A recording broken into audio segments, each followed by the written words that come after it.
किसी भी विषय पर बात कीजिएगा तो आपके जहन में भी ये बात निकलेगी, पता नहीं क्यों। खाने को सादा दाल रोटी होती थी, लेकिन फिर भी किसी को खून की कमी नहीं होती थी, पता नहीं क्यों। स्कूल में अध्यापक खूब कान खींचते थे, डंडों से पिटाई होती थी, लेकिन कोई बच्चा स्कूल में डिप्रेशन के कारण आत्महत्या नहीं करता था, पता नहीं क्यों। बचपन में महंगे खिलौने नहीं मिलते थे, लेकिन हर खेल बहुत आनंदित करता था, पता नहीं क्यों।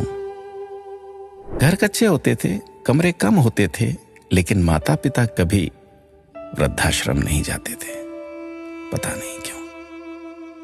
घर में गाय की, कुत्ते की, अतिथि की, मेहमानों की रोटियां बनती थी, फिर भी घर का बजट संतुलित रहता था। आज सिर्फ अपने परिवार की रोटी महंगी हो गई, पता नहीं क्यों। महिलाओं के लिए कोई जिम या कसरत के लिए विशेष साधन नहीं थे, फिर भी महिलाएं पूर्ण रूप से, संपूर्ण रूप से स्वस्थ रहती थी, पता नहीं क्यों।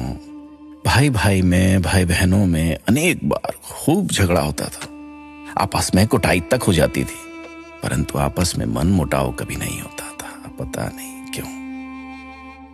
परिवार बहुत बड़े होते थे, पड़ोसियों के बच्चे भी दिन भर खेलते थे, फिर भी घरों में ही शादियां होती थी, पता नहीं क्यों। माता पिता थोड़ी सी बात पर थप्पड़ मार देते थे, लेकिन उनका मान सम्मान कभी कम नहीं होता था, पता नहीं। ऐसे अनेक क्यों के सवाल दिल में उठ रहे हैं। आप सभी तक इस क्यों को पहुंचाने की कोशिश कीजिए। शायद फिर से पहले जैसा सौहार्दपूर्ण वातावरण, आपसी प्रेम, एकता का माहौल बने। एक एक 11 होते हैं। अपना ख्याल रखिएगा।